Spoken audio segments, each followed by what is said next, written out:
Praise the Lord. ମୁଁ ଆଶା କରେ ଆପଣମାନେ ସମସ୍ତେ ଭଲ ଅଛନ୍ତି।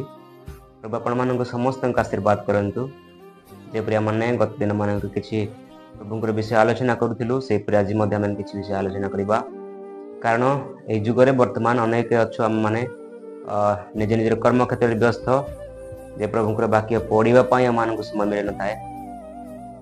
କିନ୍ତୁ ମୁଁ ଅନୁରୋଧ କରିବି ଆପଣମାନଙ୍କୁ ଭିଡ଼ିଓ ଦେଖନ୍ତୁ, ବାକ୍ୟ ଶୁଣନ୍ତୁ, ଆଶୀର୍ବାଦ ପ୍ରାପ୍ତ ହୁଅନ୍ତୁ, ଆଉ ଅନ୍ୟମାନଙ୍କୁ ମଧ୍ୟ ସାହାଯ୍ୟ କରନ୍ତୁ ବାକ୍ୟ ଶୁଣିବା ପାଇଁ ଆଉ ବାକ୍ୟ ପଢ଼ିବା ପାଇଁ ମଧ୍ୟ। ଆଜି ମଧ୍ୟ ଆମେ କିଛି ବିଷୟ ମାନେ ଆଲୋଚନା କରିବା। ଯେପରି ମୁଁ ସବୁଦିନ ସକାଳେ ପ୍ରଭୁଙ୍କର ବାକ୍ୟ ଅଧ୍ୟୟନ କରେ, ମୋତେ ପ୍ରଭୁ କିଛି ନା କିଛି ବିଷୟ ମୋ ହୃଦୟରେ କଥା କୁହନ୍ତି ବାକ୍ୟ ଦ୍ୱାରା। ସେଇ ବିଷୟ ଗୁଡ଼ାକ ମୁଁ ଆପଣମାନଙ୍କ ନିକଟରେ ପ୍ରକାଶ କରିବା ପାଇଁ ଚାହେଁ। ଆମମାନେ ଦେଖିବା ଆଜି ଅନେକ ଭାଇ ଭଉଣୀ ଅନେକ ଏମାନେ ଅଛୁ ସନ୍ଦେହର ଜୀବନ ଯାପନ କରୁଛୁ। କିପରି ବିଷୟରେ ନା, ପ୍ରଭୁ କ'ଣ ସତରେ କଥା କୁହନ୍ତି କି? ପ୍ରଭୁ କିପରି କଥା କୁହନ୍ତି? ପ୍ରଭୁଙ୍କର କଥା କହିବାର ଇଚ୍ଛା ତାଙ୍କ ପାଖରେ ମାତ୍ର ଅଛି। ସେ କାହାକୁ କିପରି କଥା କହିବେ ସେ ଜାଣନ୍ତି। କାହାକୁ ସିଏ ସ୍ୱପ୍ନ ଦର୍ଶନ ଦେଇ କଥା କହିବେ, କାହାକୁ ସିଏ ତ ଅଡ଼ିଓ କଲ୍ ନିଜ ଭଏସ୍ ଦ୍ୱାରା ସିଏ କଥା କହିବେ, କାହାକୁ ସିଏ ପ୍ରଭୁଙ୍କ ବାକ୍ୟ ଦ୍ୱାରା ସିଏ କଥା କହିବେ। ତେବେ ଆମ୍ଭେମାନେ ଯଦ୍ୟପି ଭାବୁଛୁ ପ୍ରଭୁ ମୋତେ କିପରି କଥା କହିବେ, ଆମମାନେ ପ୍ରାର୍ଥନାରେ ଆମମାନେ ସମୟ ବିତାଇବା ପାଇଁ ପଡ଼ିବ, ପ୍ରାର୍ଥନାରେ ଆମମାନେ ସମୟ କାଟିବା ପାଇଁ ପଡ଼ିବ। ତେବେ ଆମମାନେ ଜାଣିବା ପ୍ରଭୁ ଆମମାନଙ୍କୁ କିପରି କଥା କୁହନ୍ତି। ଯେ ପ୍ରଭୁ ସବୁଦିନ ଆମମାନଙ୍କୁ କିପରି କଥା କହିବେ। ସବୁଦିନ ଆମମାନଙ୍କୁ ବାକ୍ୟ ଦ୍ୱାରା ପ୍ରଭୁ ଆମମାନଙ୍କ କଥା କହୁଅଛନ୍ତି ଆଉ କଥା କହିବେ। ଯେଉଁମାନେ ବାକ୍ୟରେ ସମୟ ଦେଇନୁ, ଆମମାନେ ପ୍ରଭୁଙ୍କର ସହିତ କଥା ହେଇପାରିନାହୁଁ। ପ୍ରଭୁଙ୍କର ବାକ୍ୟ ପଢ଼ିବା, ପ୍ରଭୁ ଯାହା କଥା କୁହନ୍ତି ତାହା ଆମମାନେ ଗ୍ରହଣ କରିବା ବାକ୍ୟ ଦ୍ୱାରା।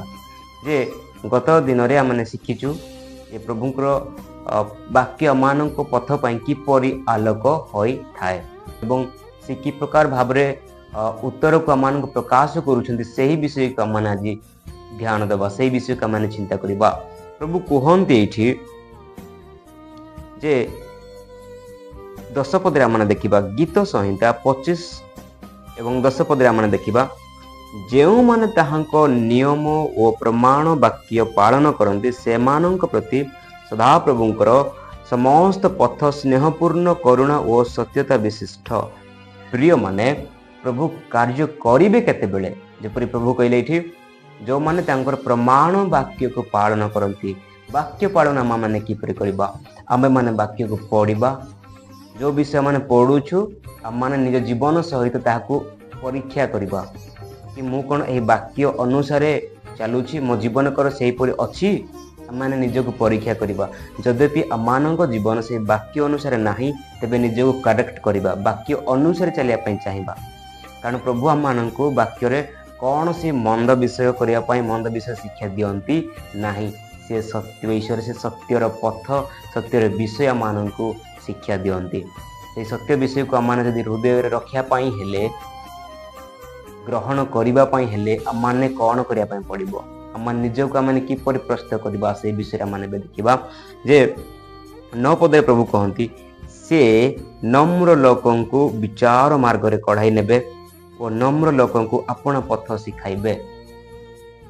ଆମମାନେ ଅନେକ ଅଛୁ ବାହାରେ ଅତି ନମ୍ର, ବାହାରେ ଅତି ଭଲ, ମାତ୍ର ଆମମାନଙ୍କ ଇନସାଇଡ୍ ଆଉ ହାର୍ଟ ମାନେ ହୃଦୟର ଭିତରେ ଅତି ଭୟଙ୍କର ବିଷୟ ଗୁଡ଼ାକ ଥିବ। ଯଦି ଆମମାନଙ୍କ ହୃଦୟ କଠିନତାରେ ପରିପୂର୍ଣ୍ଣ, ଯେ ଆମେ ଯାହା ଚିନ୍ତା କରୁଛୁ ତାହା ହିଁ ଉତ୍ତମ, ଆମେ ଯାହା କହୁଛୁ ତାହା ହିଁ ଉତ୍ତମ, ତେବେ ପ୍ରିୟମାନେ ଆମ୍ଭେମାନେ କ'ଣ ପ୍ରଭୁଙ୍କର ମାର୍ଗ ମାନେ ଜାଣିନୁ, ପ୍ରଭୁଙ୍କର ପଥ ମାନେ ଜାଣିନୁ। ଯେ ପ୍ରଭୁଙ୍କର ପଥ ଜାଣିବା ପାଇଁ ହେଲେ, ପ୍ରଭୁଙ୍କର ରାସ୍ତା ଜାଣିବା ପାଇଁ ହେଲେ ଆମମାନଙ୍କୁ କ'ଣ କରିବା ପାଇଁ ପଡ଼ିବ ନା, ହୃଦୟର ସହିତ ଆମମାନଙ୍କୁ ନମ୍ର ହେବା ପାଇଁ ପଡ଼ିବ। ଯେତେ ବି ପ୍ରିୟ ପ୍ରଭୁଙ୍କ ଦାସମାନେ କାର୍ଯ୍ୟ କରୁଛନ୍ତି, କାର୍ଯ୍ୟ କରିଛନ୍ତି, ଅନେକ ଲୋକ ସେମାନଙ୍କ ହୃଦୟରେ କ'ଣ ଥିଲା? ନମ୍ର ଥିଲା। ତେଣୁ ସେମାନେ ଆଗକୁ ବହୁଳ ମାତ୍ରାରେ ସେମାନେ ବଢ଼ିଛନ୍ତି। କିନ୍ତୁ ନିଜ ଜୀବନରେ କିଛି ନା କିଛି ବିଷୟ ଅଛି ଯାହାକୁ ଅନ୍ୟମାନେ ଦେଖିପାରୁନାହାନ୍ତି। ସେହି ବିଷୟ କେବଳ ପ୍ରଭୁ ଦେଖନ୍ତି। ଯେଉଁମାନେ ସେହିପରି ବିଷୟକୁ ଆମମାନେ ଆଜି ପରିବର୍ତ୍ତନ କରିବା ପାଇଁ ପଡ଼ିବ। ବାକ୍ୟ ଅନୁସାରେ ଆମମାନେ ପରିବର୍ତ୍ତନ କରିବା ପାଇଁ ପଡ଼ିବ।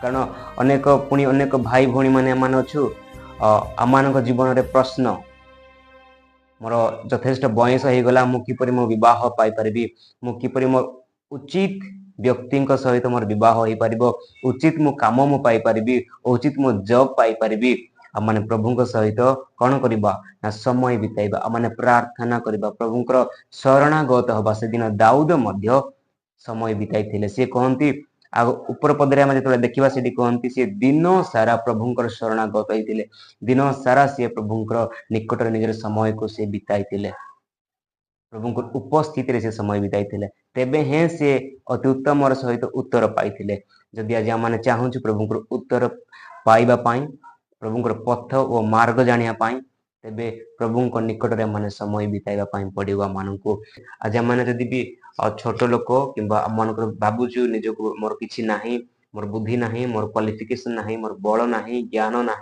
नहीं प्रभु जो माने प्रभु को भय करती प्रभु को निकट से नम्र हुआ से ऊपर को उठाती प्रभु सब बड़े चाहती से नम्र लोक मैंने निकट को जातु आउ प्रभु उठाइबे आज सका प्रभु आपण मानक आशीर्वाद करंतु आपण को निज निज कर्म क्षेत्र प्रभु सहवर्ती हूँ आउ नम्रतार सहित मैंने सब प्रकृति निज प्रभु हस्त प्रभु समस्त को सहवर्ती हूँ आमेन।